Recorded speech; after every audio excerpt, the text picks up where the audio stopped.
ये ऑपरेटिंग निकालने का इनडायरेक्ट तरीका है, यानी नेट प्रॉफिट से शुरू करके कैश निकाला जाता है। 3 स्टेप ध्यान से।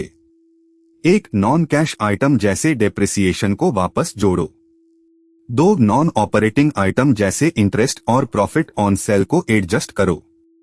3. वर्किंग कैपिटल के बदलावों को ऐड या लेस करो।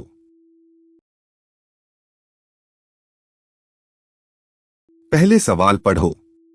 नेट प्रॉफिट 75,000, प्लांट पर डेप्रिसिएशन 18,000, प्लांट बेचने पर लॉस 7,000, इंटरेस्ट रिसीव्ड 25,000, इन्वेस्टमेंट बेचने पर प्रॉफिट 25,000, करंट लायबिलिटीज में बढ़त 2 लाख और करंट एसेट्स में बढ़त 1 लाख। इन सब से ऑपरेटिंग का कैश निकालना है।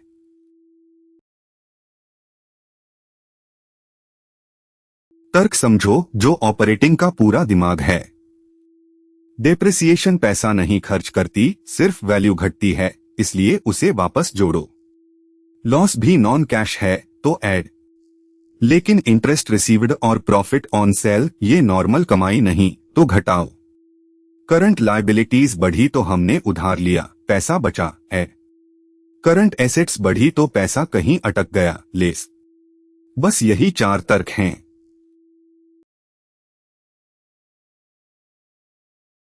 पहला स्टेप, नेट प्रॉफिट 75,000 से शुरू। डेप्रिसिएशन नॉन कैश है, 18,000 वापस जोड़ो। प्लांट का लॉस 7,000 भी नॉन कैश, जोड़ो। 75 जमा 18 जमा 7 बना 1 लाख। ये प्रॉफिट है नॉन ऑपरेटिंग आइटम से पहले। दूसरा स्टेप, इंटरेस्ट रिसीव्ड 25,000, ये ऑपरेटिंग की कमाई नहीं, घटाओ। इन्वेस्टमेंट बेचने का प्रॉफिट 25,000, ये भी नॉन ऑपरेटिंग, घटाओ। 1 लाख घटाओ 50,000, बचा 50,000।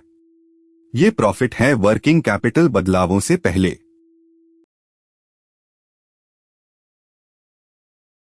तीसरा और आखिरी स्टेप, करंट लायबिलिटीज बढ़ी 2 लाख, मतलब हमने ज्यादा उधार लिया, पैसा बचा, इसलिए जोड़ो। करंट एसेट्स बढ़ी 1 लाख, पैसा अटक गया, इसलिए घटाओ। 50,000 जमा 2 लाख घटाओ 1 लाख, मिला 1,50,000। यही ऑपरेटिंग से कैश फ्लो है।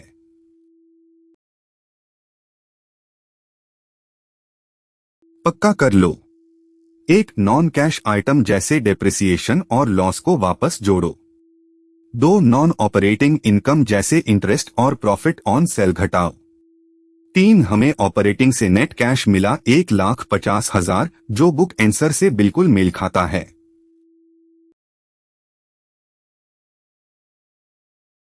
ये ऑपरेटिंग का तरीका समझ आ गया।